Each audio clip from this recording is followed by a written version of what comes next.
Hi, this is Christopher Walker with Closely Observed Teaching again, and I've got another short review for you. Recently, I looked at the Intuos Wacom Intuos SBT letter, the little graphics tablet that I use for my online teaching.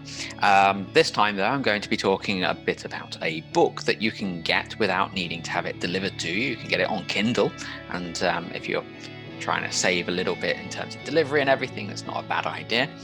And this is a book that I think will help a lot of people kind of turn the corner on their understanding of English grammar and how we might teach it. So a little bit of background. The book that I'm going to be showing you is written by the two guys that run this place, which is Lexical Lab. They have a very active group on Facebook, so if you're on Facebook, I recommend checking them out. And here I'm talking about Hugh, Dellar and Andrew Walkley. Very clever guys. They have this kind of lexical approach. And when I say a lexical approach to teaching and lexical approach to language, they're talking about the language and how it works in practice, getting to a real understanding of what the language is and how it operates. I think that's a really important thing to consider, because sometimes we make problems for ourselves when we teach grammar because we try to divorce it from the way in which it's used. So these guys have a long history behind them. I had the pleasure of meeting Hugh Dellar briefly once at an IEFL Poland conference back in 2019. I shook his hand, I said hello. He looked at me like, yeah, I'm sure we know each other. No idea. And then I tried to find a seat in the biggest auditorium they had up in Gdansk. Couldn't find a seat. People were sitting in the aisles. So I got to the back. I started thinking, well, I'm a bit of a fire hazard here. So I left. Don't tell him. I didn't stay for the presentation. I'm sure it was good because all of the feedback that I heard about it afterwards, people were raving about it.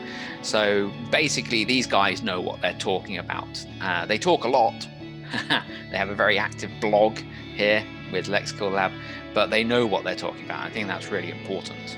So the book then, I haven't mentioned it, have I? My goodness, I'm becoming a proper YouTuber. I'm waffling on without actually telling you what I'm talking about. So let's go over to Amazon.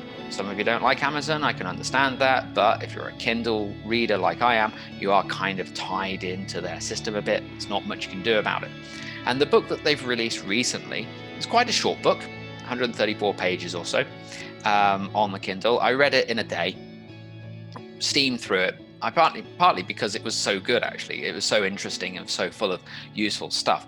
It's called Grammar Nonsense and What to Do About It. And I suppose it's kind of like a manifesto of sorts. I mean, Dellar and Walkley have produced course books in the past that people have used that use this lexical approach, that try to show language in its real context and give real world applications. And they try to only present grammar in a kind of utilitarian way. It's like, okay, yeah, you can talk about grammar this way, but do people actually use grammar this way?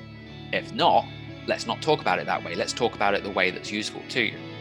So Grammar Nonsense is built around that idea. And if we look inside, then we've got the terms, the contents just here, and they start with the big thing, which is reported speech. And this has been a bugbear of mine for a long time, but I've not really written anything of note. It's written all about here, so go and check it out. Generally, reported speech is presented as if it's some sort of separate area of grammar for people to learn and for teachers to cover.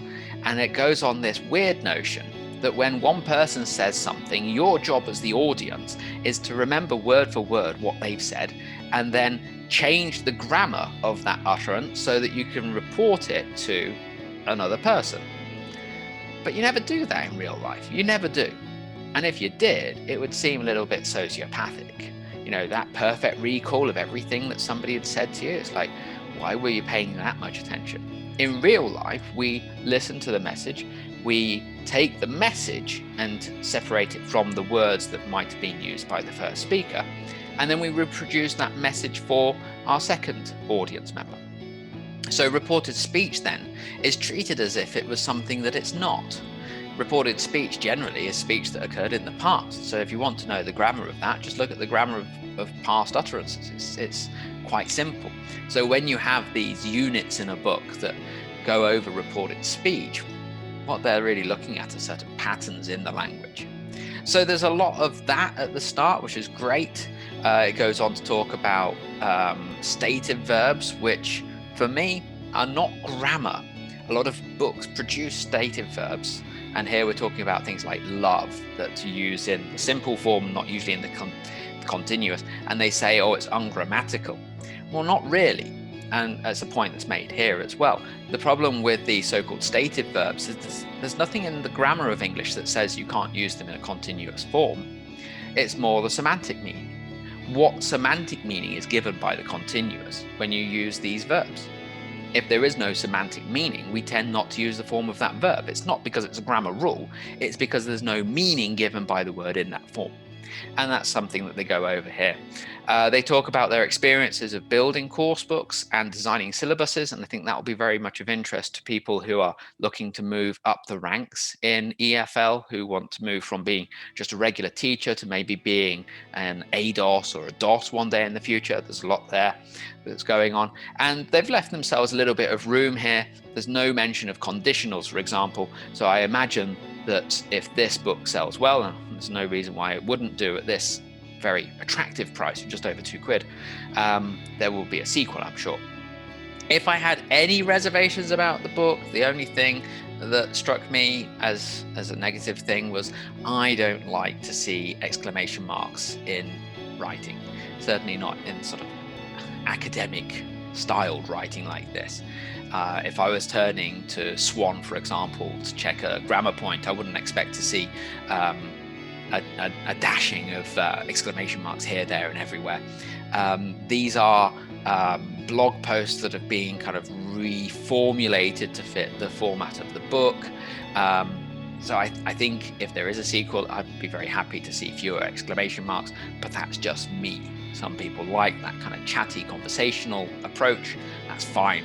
This is a very good book, and for people who are looking to take their knowledge of grammar further, or are thinking of maybe doing something like a language awareness course in the future, I definitely think that this is the place to start with that sort of thing. It gives you a lot to think about, and it will have you looking again at your course book and how things are managed. So if you've already had a look at this book, if you've already seen it, let me know in the comment what your thoughts are. And if you can think of any other books like this that are not so much grammar books, but like manifestos for how to think about grammar, please leave something in the comments below. And until next time, thank you very much. Goodbye.